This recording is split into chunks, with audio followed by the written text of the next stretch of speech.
Let me share it out real quick so I can pay attention to you.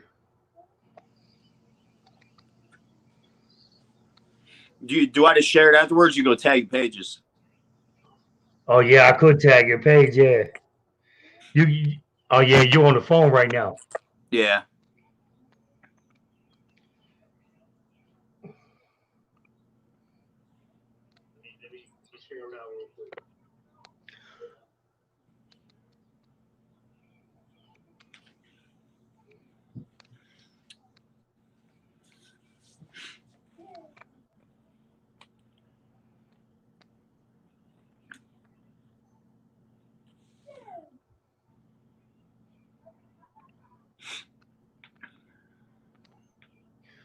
What's going on, guys? How's everybody doing, man? I've been trying to get this brother for a minute. Finally got him, snagged him like a fishing hook on a bass. I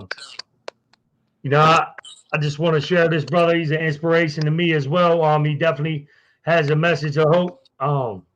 He's a vision of hope. I seen him. He has a page, and I've been watching him, man. I figured I'd grab him up for the vultures, get him.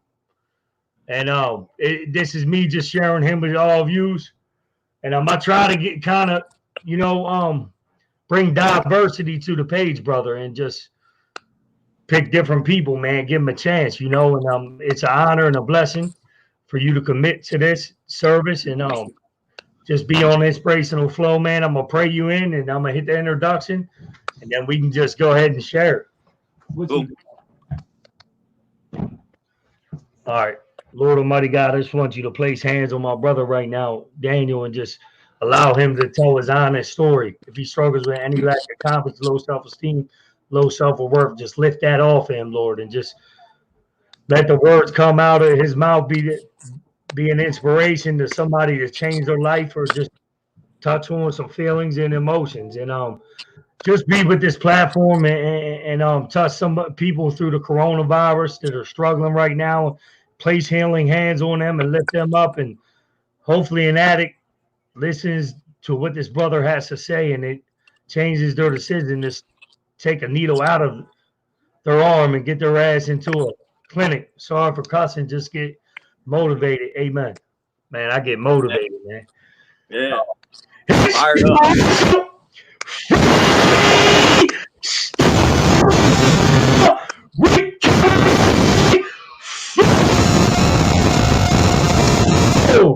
What's going on, man? Gotta get motivated, lift them up.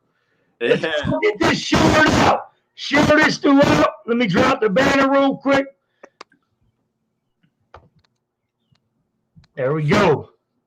Go ahead and introduce yourself, my brother. Yeah. So my name's Daniel Ritchie. I'm from Cincinnati, Ohio. I'm in recovery. I've been in recovery for 3.5. It'll be 3.5 years on the 1st of next month. So almost a little under 3.5 years. You know, I consider myself a recovering addict. I don't like to say I'm an addict. You know what I mean?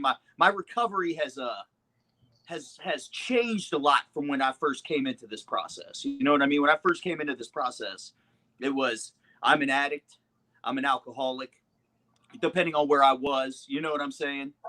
But not that I don't work a 12-step program. It's just I identify myself as a man of long-term recovery. You know, not so much just an addict or an alcoholic, because I feel that one thing recovery itself has given me is so much that that one word doesn't really describe me anymore. You know what I mean?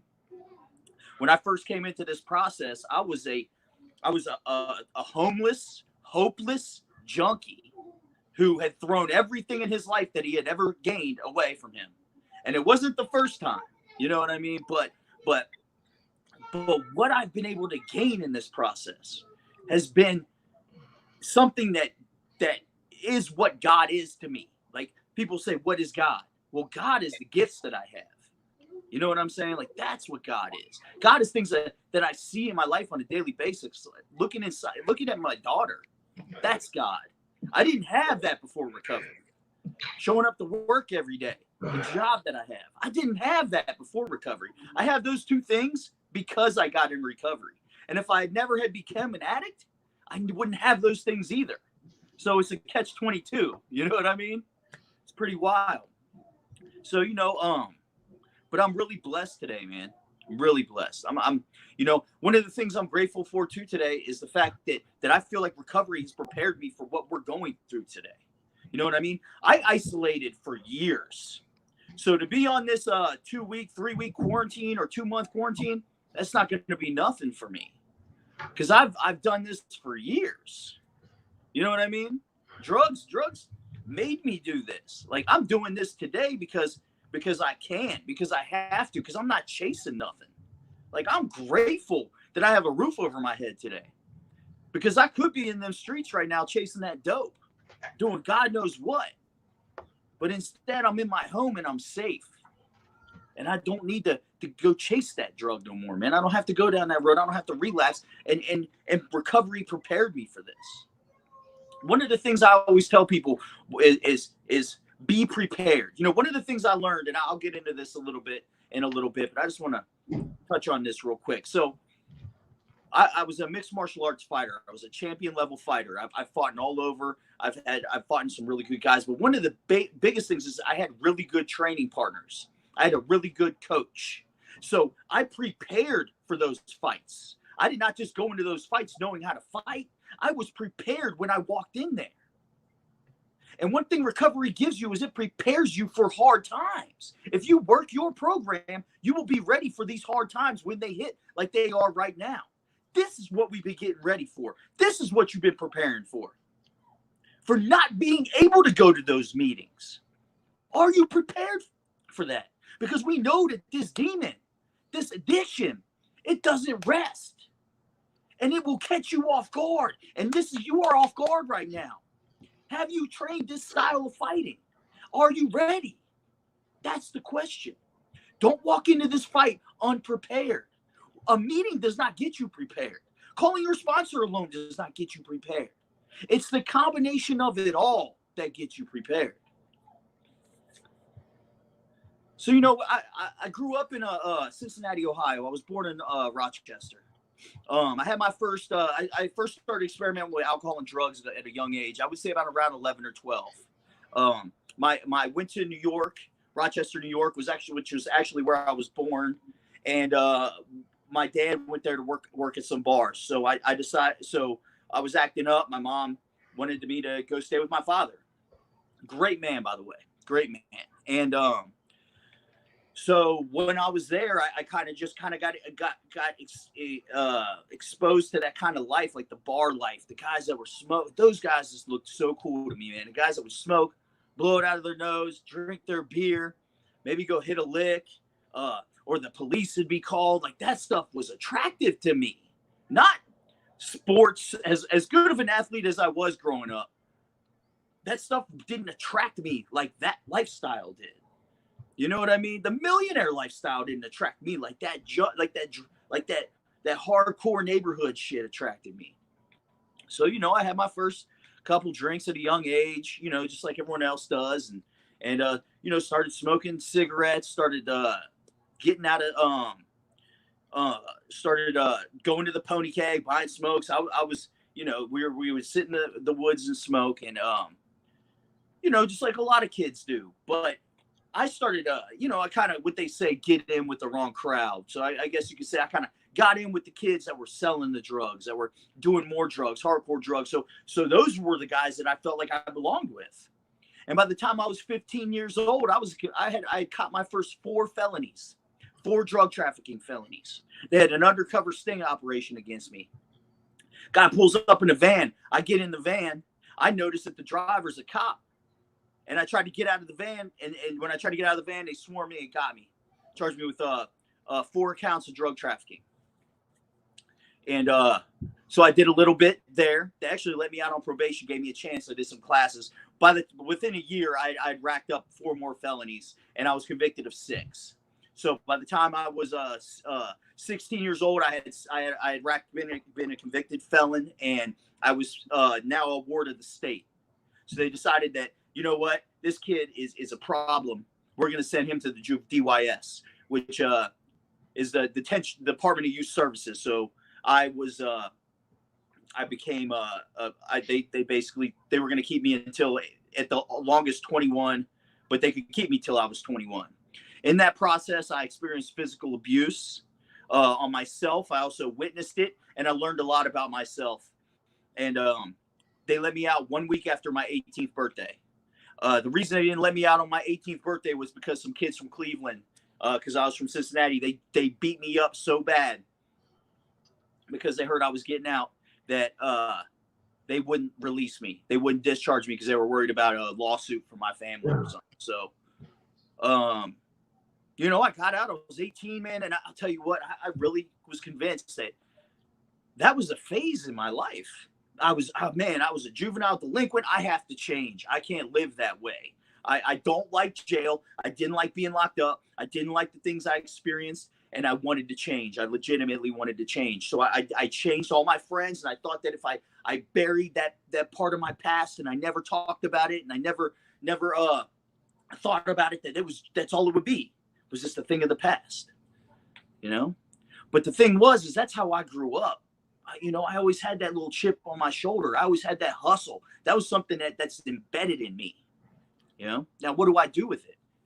So I started getting a job, and I noticed that when I would start to work, I was very successful almost at everything I did, right? So I first got a job at an oil change place. You know, I'm still on parole, and you know, I became a key holder there. Got off juvenile parole. Around that same time, I quit that job, went and worked a couple other jobs. But one of the things I learned about myself when I was in DYS was I really loved to work out. I got into working out with this guy. His name was Denver Pruitt. And he was the most jacked kid I ever saw in my life, man. And I actually looked him up recently, and he's doing like 18 years in prison, you know, unfortunately. And but I was like, man, I really love to work out. I made sure every day I made the gym. It didn't matter what job I had, how far I had to go. Every day I was in the gym. And another thing I learned about myself was, you know, when you're in the juvenile system like that, man, that shit's rough. And I fought a lot. I got in a lot. I don't even have a count number for you, but I had gotten a lot of fights. I boxed when I was younger. Loved boxing. So I decided I would experiment with fighting. So, you know, I did a couple of boxing matches. I did a tough man show in Dayton, Ohio with and I actually was on FX for the first time at 18 years old, and won my first 2 fights, lost the last fight because it was a tournament style. And so I started getting into this gym stuff, and I became a personal trainer, which was something I wanted to do. The first gym that I worked at, the guy wouldn't hire me. He said, nah, we're not hiring you. You know, I still have, you know, I don't have much of a skill set. I'd never trained people before. I'd never done these things. So I ended up supplying this guy with drugs so he would give me a job. And he wouldn't even pay me. I'd supply him with the drugs, but it was good enough. He said, Daniel, I'm still not going to pay you, but I'll let you work here, which didn't make much sense, but I wanted it so bad. I was like, cool, bro, whatever. And within a year and a half, I was running that place, making $75,000 a year, because those drugs took him out of the picture, and I was there. So things kept going on. You know, I partied. You know, I went to college parties. I did these things. You know, smoked weed, liked to eat shrooms, liked to drink, but things weren't really getting out of control. It's about when I was about 23 years old, man. I met some guys. They did some mixed martial arts. They knew that I had some interest in fighting and stuff, and they decided, you know, they talked me into coming to their gym, and training and trying to do that. And I'll tell you what, man, I went there. First night I went there, I got my ass kicked. Second night I went there, I got my ass kicked. 3 months in, getting my ass kicked. But things started to change about 6 months to a year into that training, man. I started to notice I'm catching on. Now I'm tapping the guys that are tapping me. And I started competing. Had my first fight, won that. Had my second fight, won that. Had my third fight, fought a guy from Detroit, Michigan, 13-2, won that. Finishing these fights. I got an opportunity to let me back up. So a lot of things are happening at this time. The gym that I was at, the guys ended up They were involved in some dirty real estate stuff, and that gym ended up closing. I ended up getting a job at another gym, a personal training studio, making $60 an hour, which gave me the ability to dedicate my life to my dream, which was to be fighting the UFC. So I started training full time, working part time. I'm training in the mornings. I'm training at night, and I get this opportunity of a lifetime, man. There was and when I was fighting back then, this is 15 years ago. There's only like one show here. There's shows, like, it's not like it is now where there's a show every weekend. There's a show at the like, there's just not shows at every casino on every corner or everywhere. There was one show here in the Midwest. The closest other show was in Chicago. You know what I mean? So guys are coming from all over. I'm fighting guys from all over at this show, man. And he goes, "Hey, Daniel, 170-pound title's vacant. We want to give you a shot." I said, "Bet, cool." He said, "All you got to do is beat this guy. He's from King of the Cage. He's a really good fighter, man. He's been knocking guys out." So I'm like, "Bet," And I showed up to the weigh-ins that day, and I remember seeing this guy over here waiting to get weighed in. This guy's got no neck, just jacked, and I'm like, "Damn, man, I feel sorry for whoever's fighting that dude tonight." Like, you could tell he could fight, and they go, "Hey, yeah, you are," and I'm like, "Oh shit, okay, that's cool." I weigh in at 170 pounds. He weighs in at 183. Didn't even make weight, but it's cool. Back then, it wasn't a big deal. So I remember we went out, fight's about to start. So we go in there to fight. And I turn to my corner and I say, "You got any last minute advice for me?" And they go, "Don't get hit." I'm like, "Good advice, So we get out there, squared up with this guy. Boom, hits me. Never been hit that hard in my life. And I panicked, and I shot in on him, grabbed him up, tried to hit him with the double leg. And when I picked him up and went to set him down, I was trying to drop him on his neck. And when I came down, I did something to my shoulder.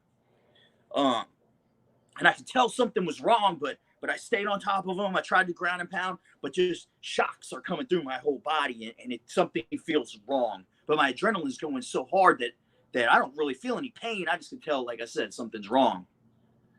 Turns out I broke my shoulder. I had a Bankart's fracture and a torn labrum, so my shoulder's not in socket. And I go back to my corner, and I tell my corner, like, "Hey, something's wrong." And they just told me to be quiet, get back out there and fight. This is what I'm doing wrong. Fix it. Go out there the second round. I go to throw a jab, and my arm completely comes out of socket. So now I have no left arm. So I threw a leg kick, and I noticed he didn't block it.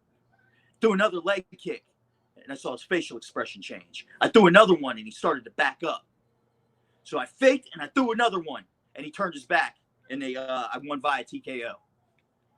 So now, man, my adrenaline's going hard. I get in the back, and I go to try to put my shirt on, and my shoulder falls completely, and my shoulder completely comes out of socket again. It's not the pain's starting to set in. So they rush me they take me to the hospital. And that's how, when I found out the extent of the injury, which a Bankart's fracture basically means that your shoulder will not stay in the joint. The joint is broken.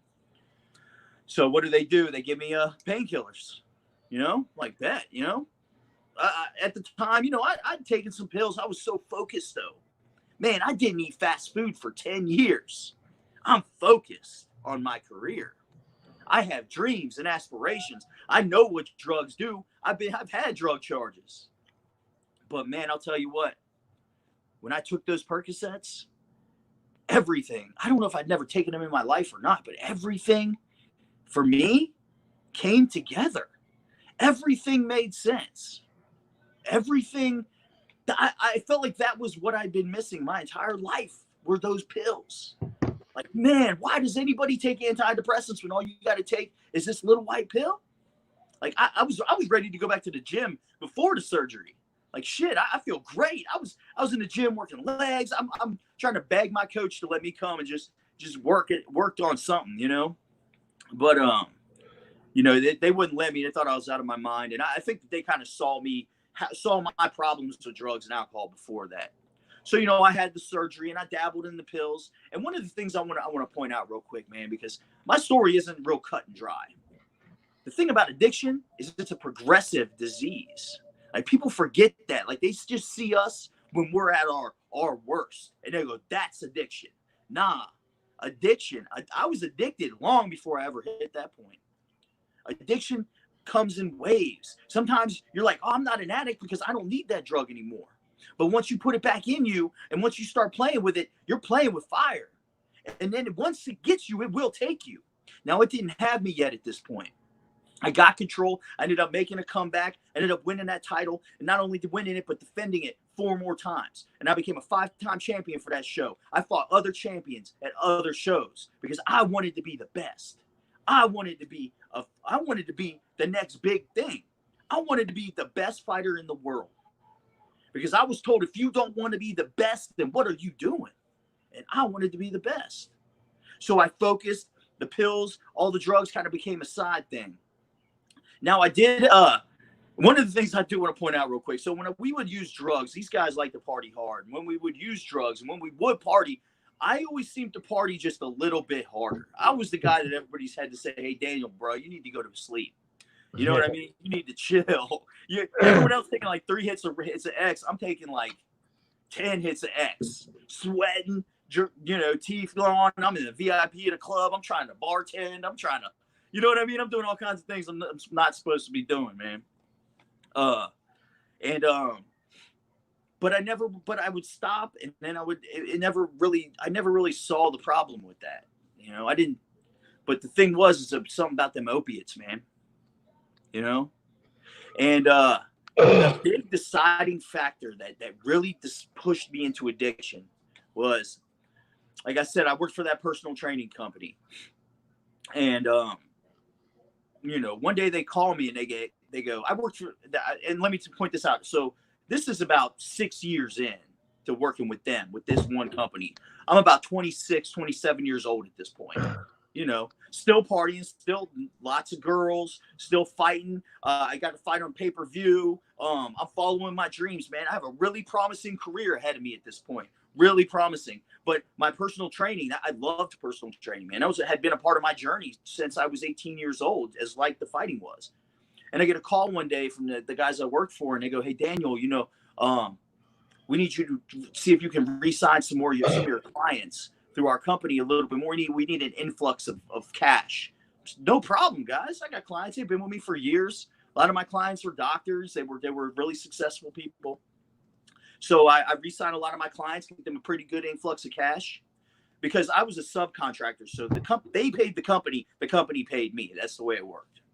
Right. So the next day they call me, they said, or I see them at the gym or whatever. And they're like, hey, Daniel, we need you to sign this non-compete contract. It's no big deal. We just need you to update our paperwork. And I go, yeah, sure, no problem. You know what I mean? I've been with these guys for years. I'm one of their top trainers. I'm a champion fighter. Why they wouldn't do me dirty? 3 days later, I remember it was around Thanksgiving that year. I don't remember what. I think it was maybe 2012, 2011, maybe something like that. They call me. They say, hey, Daniel, you missed a meeting this morning. We're gonna have to go ahead and separate business from you, like tear my contract up, basically telling me that I could no longer train the clients that I had signed in through their company with them. And they took my entire business and everything I built right out from underneath me. And there was nothing I could do. And I immediately got consumed by fear. I got so scared and I was so hurt and I was so angry. And everybody who I called to talk to, nobody understood. Everyone was like, Daniel, you'll be fine. Like, all they saw was what the perception of me was I'm a successful trainer. I'm a fighter. I get girls. I party hard. I'm living the rock star life. And they just didn't understand how I could be upset about that. But I remember looking at my dresser drawer right in front of me and knowing that I had those pills in there. And I remember getting those pills out and I crushed them up and I snorted them and I sat back. And right at that moment, I remember getting that feeling again, that everything's going to be okay. This is all I need right now. This is what I'm missing in my life. Same feelings, you know? And I had found my solution to this problem. My solution wasn't in friendship. It wasn't in girls. It wasn't in family. It was in these pills, man. It was in these opiates. The problem with that was I needed that solution every day. So I started to pop these pills every day. It wasn't a lot. I would take half of one. I was still training. I was still working out. I was still fighting. I actually fought like that for a few years. Actually was the last fight that I actually had. I was the main event at a show in Indiana. It was a March. It was called the March Madness or something like that. And I snorted 2 perk 30s off the back of the toilet while they were calling my name. Because I knew that by the time I got out there, by the time I did my little groove out to the cage, that I would feel like $1 million.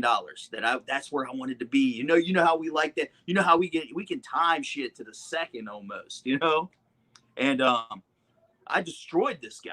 I'd like to say that it really hindered me at that time, but it didn't. But like I said before, this is a progressive disease. It doesn't just take you right then, but it had me. Things started to progress. I was getting pills. I was getting a lot of pills from a doctor. Well, I ended up getting cut off because I fucked up. I filled 2 prescriptions. That one prescription of 300 perk 10s wasn't enough anymore. I had to go get more. I needed more than that. So now I'm buying them on the street. Well, that stuff's starting to dry up. So what happens? My drug dealer says, "Hey, Daniel, we got this. This shit's just the same, man. It's." I said, "Bro, that's heroin. I ain't fucking with that.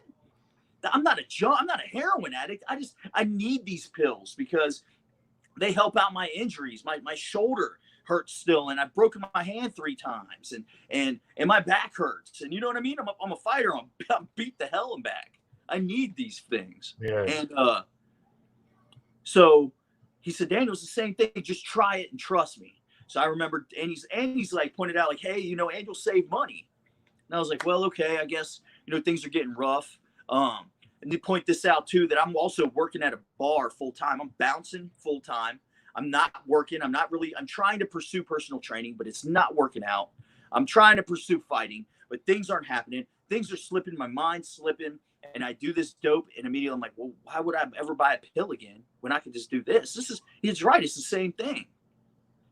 Then, to speed it up a little bit, then I got introduced to bath salts. I'm over there one night buying dope, and these guys are sped up. They're playing video games. And I'm like, well, shit, what are you all doing? And they're like, oh, bro, you don't want none of this, man. This shit's crazy. I said, well, what is it? They say, it says bath salts, man. You buy it at the gas station. I'm like, what? And dude, I did that, and I was like, oh, this is what I'm missing, man. I need this speed. So if I mix this dope and this speed together, I felt like $1 million. Man, I was at that gas station every day. I ended up going into a crazy psychosis. I ended up shooting holes in the walls. I ended up all kinds of stuff, man. I ended up thinking I chased the Stay Puft Marshmallow Man down the street. I swear to you, man, to this day, I see the Stay Puft Marshmallow Man in my memories walking down the street. And it wasn't real. You know what I mean? Talking to demons, talking to people that aren't there. Like, I was gone. I called one of my friends, man. He was one of my training partners. And I'm like, bro, you got to come get me. And he's like, why? I'm like, bro, you just have to. And so he comes over, and I go, before I come out, I need you to pop your trunk. And he's like, okay. He pops the trunk. I dive in that motherfucker and shut it. Like, bro, I can't be seen driving with you. I'm riding around this dude's truck, though. You know what I mean? It's just thinking people are in my couch. And then, I'm not, before I know it, I'm not training anymore, man. Because I'm chasing this dope and this speed, and I'm introducing meth and crack. I'm just doing things that I said I would never do. Now I'm driving for drug dealers. I'm collecting money for drug dealers. I'm doing whatever they need, and I'm letting these dudes talk to me any way they want. Before I know it, they're disrespectful, but I need them. They're part of my tussle. The whole time I think I'm winning somehow. And then I'm working in trap houses, and I'm carrying guns, and I'm running dope, and then I'm shooting dope. And it's just, before I knew it, everything was gone. I'm living in a storage unit, or I'm living on the street, or I'm hustling and hurting people I love by sleeping in their houses and stealing their shit. Like, what happened? And I never really saw a big problem with it. For a long time, I thought that they were the problem. Everybody else is the problem. You know what? If those dudes never did what they did to me, everything would be fine. If they never stole my personal training company, it's all their fault. It's all my parents' fault for not loving me enough. It's everyone else's fault but my own. So I'm going to continue to use it because it's going to hurt them. That was my mindset. That was my perception of everything. And I kept that mindset for years, man. I remember I had a little apartment, man, that some guy gave me who was an addict, who was a landlord, and he ended up losing it, and I couldn't pay the rent. So I remember getting evicted, and I got evicted, and they came and took the little bit of shit that I had out on my birthday. On my birthday. And I was broken down, sitting on McHenry Avenue in Cincinnati, Ohio, which is one of the worst streets, because I've been living in this building that's about to be condemned. Broken. And I started to hate everybody, and I started to hate me. And all I wanted to do was get what I could from you, because I was convinced I was going to die, that none of it was going to matter. And I stayed like that. And every day I got a little bit closer. When I was still working at the trap house, I was still doing that stuff. And in that process, I got stabbed twice. I've been shot at. I had a 16-year-old kid put a gun to my head and make me beg for my life and ask me to give him a good reason I should live, and I couldn't find one. I just begged him not to kill me. And I lost who I was, and I thought that guy was down, man. It didn't matter what it was. I was doing it. I'm shooting dope every day. I'm smoking crack every day. I'm shooting meth. I'm doing duster cans. And I just never saw a future for myself anymore, man. And I remember my dad, the only man that never really gave up on me. I don't want to say that people gave up on me, but I don't think people knew what they could do anymore. You know what I mean? My family had saw me come from this troubled child to this champion level fighter, this successful person, back to what everybody else thought I was always going to be. You know, I really was convinced that this was my destiny because of my childhood. Now I'm destined to be this person. And I overdosed a few times. I wrecked into a tree. I was taken to University Hospital. When I was stabbed, I was taken to University Hospital, and they had to sew me shut. I have two pretty bad stab wounds on my left side. Still pretty bad scars where they got me. And I was there seeking medication at this certain hospital, right? Our level 1 trauma center is our biggest hospital here in Cincinnati, University of Cincinnati Medical Center. And I'll get to that in a second. But I was broken, man. And my father, the man who never gave up on me, he pushed me into going to treatment. And I went to our treatment center here in Cincinnati, the one that's only one you can go to if you're on the streets. You know what I'm saying? If you don't got that private insurance. And I left after 7 days because I was cured. I'm cured. And I was back out there for 3 more weeks, man. I overdosed. And I'll tell you what, man, those 3 weeks, those are the 3 weeks I'm most grateful for in my entire addiction, man. Because those 3 weeks taught me more about myself than I had ever thought I could ever learn. I was broken. And now that I knew that there was a way out, things were different. But I still didn't think I was worth it. I didn't think I was worth recovery.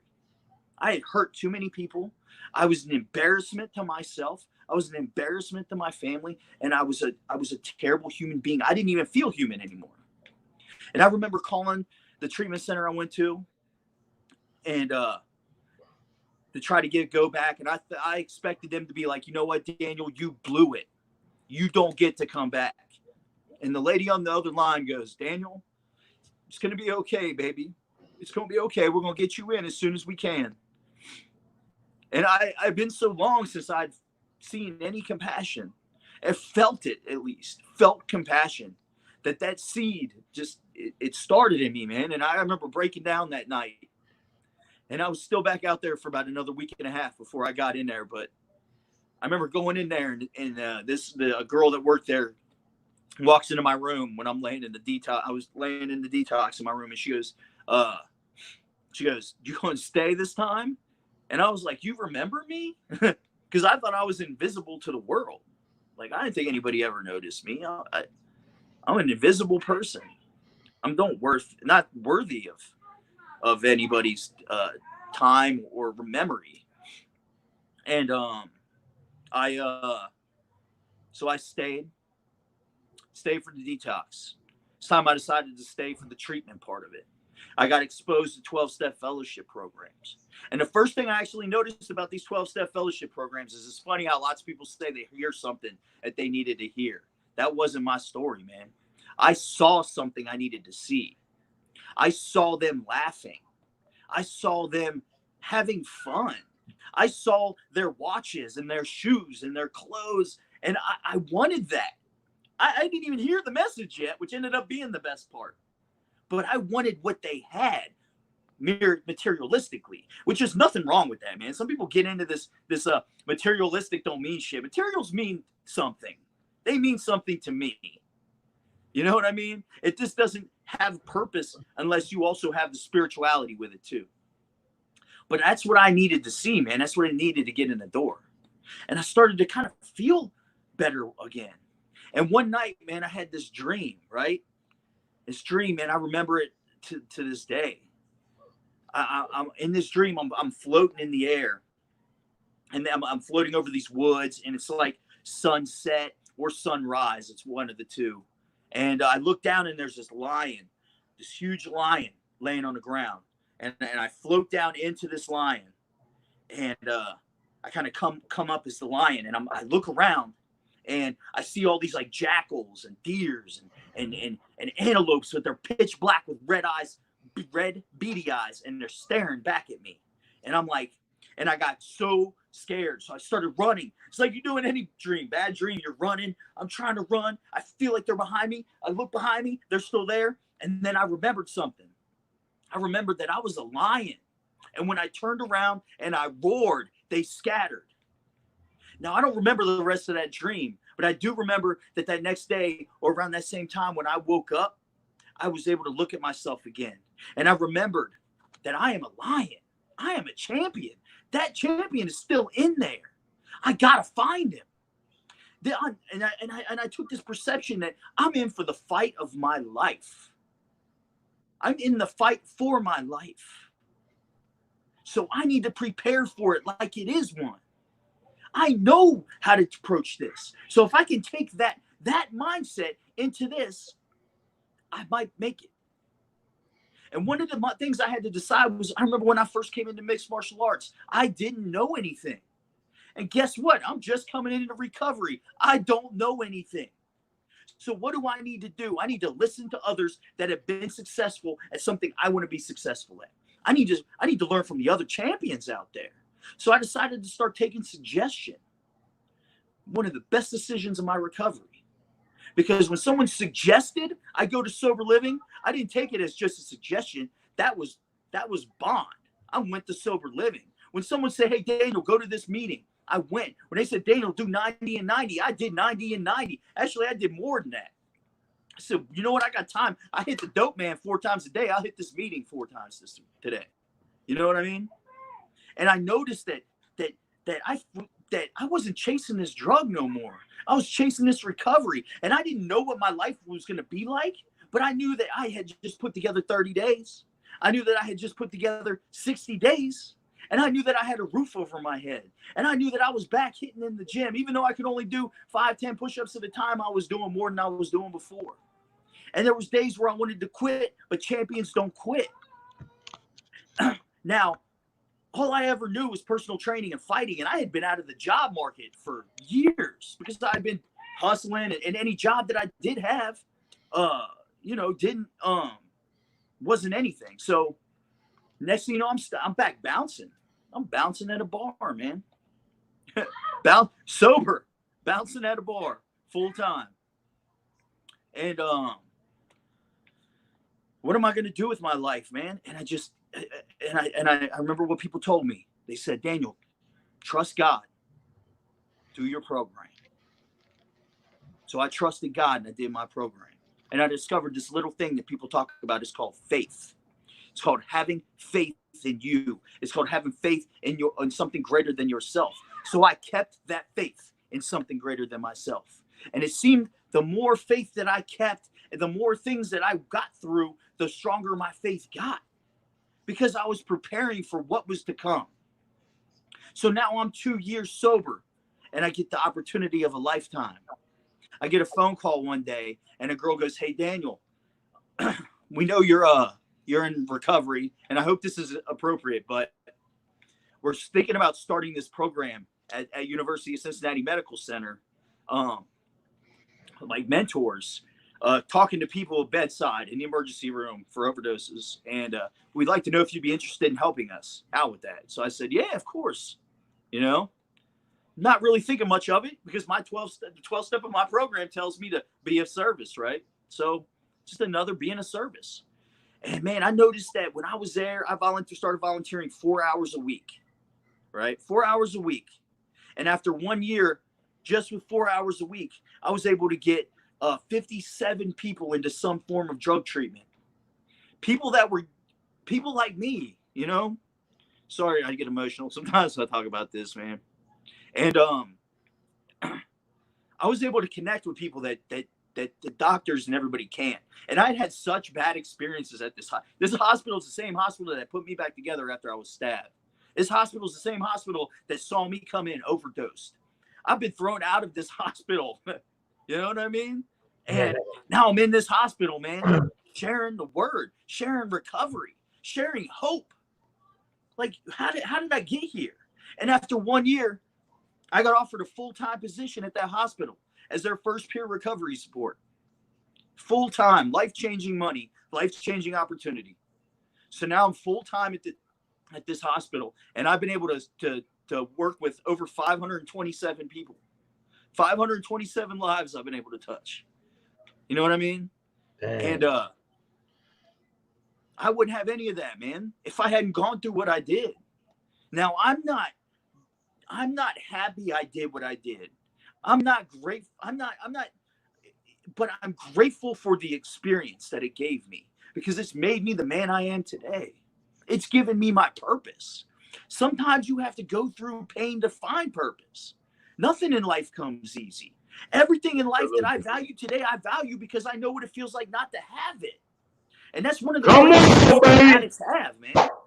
You know what I'm saying? That's one of the greatest gifts we have, is we've tasted hell. So we know what heaven tastes like. We know how sweet it is to just spend time with your family. We know how sweet it is to get that job that you just prayed for. We know that. That's a gift that we have. Like, we can't waste that. I see so many people, man, with 7, 6, 8 months, 1 year, throw it away because they don't see what they have, because the perception that they've taken in that, because of the victim mentality that they still have. One of the greatest things that I experienced working my 12 steps was I realized that, you know what? I am not a victim. I'm a survivor. Victims lay in corners. Victims ask for pity. Survivors go out there and they do something with it. And that's what I'm doing today. I'm a product of this opioid epidemic, not a victim of it. So I'm going to do something with it today. And I know that everybody else out there whose stories may not be just like mine, but they can do something with that experience they have. You already got it. You've already hurt those people. Make those amends and do something with it.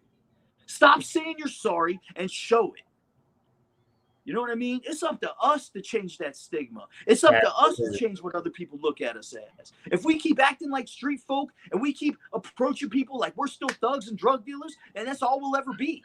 But if we approach this as educated individuals, as survivors, that's what people will see. And eventually that's what we will become. So, it's life is amazing today, man. I've gotten to speak. I get to do cool things like this, meet cool people like Carl. You know what I mean? Thanks, man. I appreciate you, bro. You got definitely touch me, man. I get a little something out of everybody, man. Yeah. You know what I mean? Not being self-centered. The program teaches me like to be open-minded and just sit down and listen. Like I came around predecessors that told me, look at the book. That's all you know. First page blank. You know what I mean? That's right. So I kind of get something from everybody, man. And what I got out your story, man, like you're a vision of hope, man. And for many people, you had a career and you was using, and and like you was fighting, and that's insanity, right? Yeah. Where I'm tying in with, you know what I mean, the program I work, that's some animalistic behavior. Yeah. Shit, boy, you're a vision of hope though, man, where you at today. So what do you struggle with today, man? Like, do you love yourself? Do you struggle in your relationship? Like you don't think you put too much, you put enough in, or like what do you struggle with? Like, do you love yourself? Like, do you act out? Like, give me something. I still struggle with that mentality. Like Me trying too, not to brother. fall back on that street mentality because as Yeah. soon as something's going wrong, I immediately want to go like, oh, I'm gonna punch this motherfucker. I'm gonna catch him slipping. Like, whoa, Daniel, you can't be like that. You know what I'm saying? Yeah, Like, don't me have to too, live man. like that anymore. Or when all of a sudden I see my bank account get low, I immediately go to, oh, well, what kind of licks can I hit? Or I could do this, or I could do that. Like, so I still struggle with falling back on that street mentality Me instead too. of just the hustle. You know what I'm saying? Like, I Hey, really like want to. me too. Yeah. I can identify, man, because I caught Yeah. myself by the police station about to beat this dude up with Yeah. Throw it 18 all away for something brother. stupid, you know? I'm like, man, what is wrong with you? So then I Yeah. look back on it. I'm like, man, some people said we got to go through some things. You know what I Mhm. mean? To let ourselves know, like, to be aware of our actions and our behaviors, and like I believe we are who we surround ourselves around. You know what I mean? Yeah. And I try to now it don't sit well when we do stuff like that with our conscience Yeah. internally, like inside, and like we're aware, we're knowing right what we're doing, and then we go back and sit down and back. You're like, oh man, I feel bad for acting like that. I don't know how Yeah. you feel like Like that. that wasn't right. I know better than Nah, that. You know what I mean? Yeah. And one of the things too, man, is like a lot of people and it's not that I like try to hide that part of me because that's part of who I am. But today I'm able to utilize all those experiences, all that mentality, because I can walk into a hospital room of a guy from the streets who just overdosed, who's been homeless for 3 years. This is his fourth overdose in 5 months, and go keep it real with this dude and tell this dude how it is. And he can't say I don't know what he's going through because I do. I do know. And I can walk right out of that room and walk up to a desk full of doctors and nurses and speak with them. Like I know I can go from one to the other. I'm diverse. You know what I'm saying? yeah, And because I've been able to continue my education, like I know what I need to do today. And another cool thing I got to do recently, man, was I got to and it's going to be some medical terminology a little bit. So I got to co-author an abstract. So what an abstract is basically like a research project, and it's like it's like the information in it. So I got to be listed as a co-author on an abstract on peer support in the emergency department, wow, next to people with doctors and PhDs and licensed social workers and just like, and it's just the fact that like we have to remember like we have value too. Our experience and what we've been through, if we can survive it, has just as much value as anyone else's experience in life. And especially today, man, with the way the world is, people are they're trying to fight this addiction. As soon as this COVID-19 thing's over, it's going to be, we're going to be needed as advocates, right? Whether you have 5 months, 5 years, 15 years, whether you got a show or whether you don't, they need us, man. They need this experience. You can't buy this. You've earned it. And do something with it. Like I've earned my place. I've earned my ability. I work hard. I hustle. You know what I mean? Use that for good. You can still use it for good. yeah, man. When I first started this, a lot of people's like, you only got 60 days clean. I just continue, man. I'm real consistent. If I don't know if you can catch up on that, I'm real consistent on like I'm persistent, man, and I was consistent like I was using, you know what I mean? Yeah. And I turned my my negativity into assets. Yeah. And I know like my character defects, there's assets that comes with this by continuing Exactly. to work on myself, right?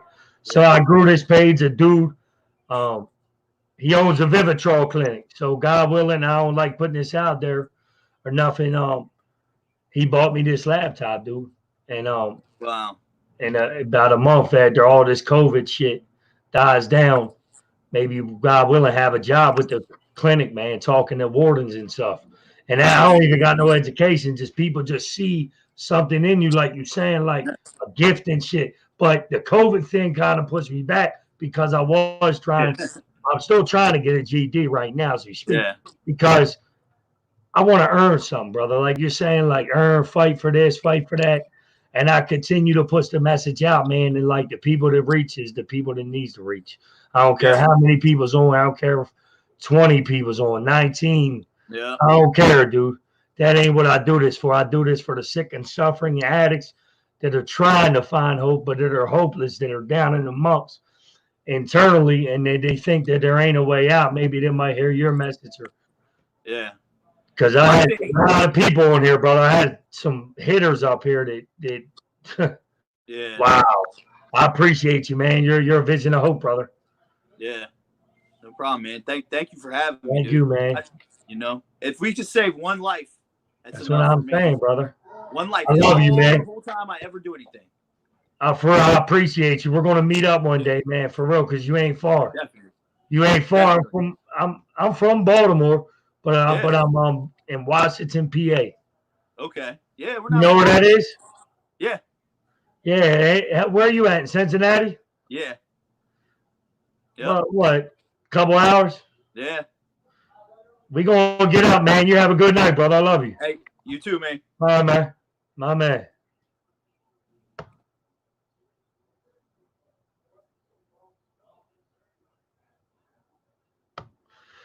Lord Almighty God, open people's hearts up to reach out, Lord God. Hopefully they got something out their story, Lord God. And just be with my brother as he just shares the message with multiple people in hospitals and people struggling with coronavirus. Amen.